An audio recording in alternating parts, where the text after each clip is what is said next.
That's right. Today, more long lines. Take a look. Cars snaking around the Denver Coliseum. This all after drive-through testing closed early on Friday. And officials say that's because the snow posed a safety risk to those conducting the tests, possibly making their gear less reliable.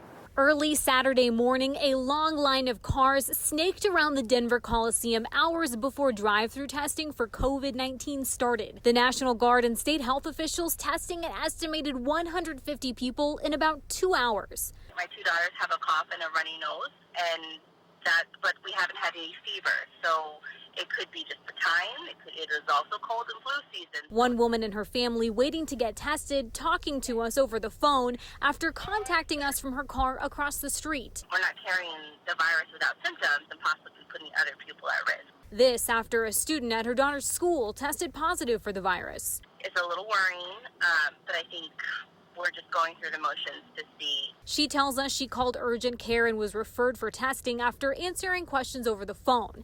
Getting through to the state's hotline for questioning, not an option for many, she says. I tried calling that hotline.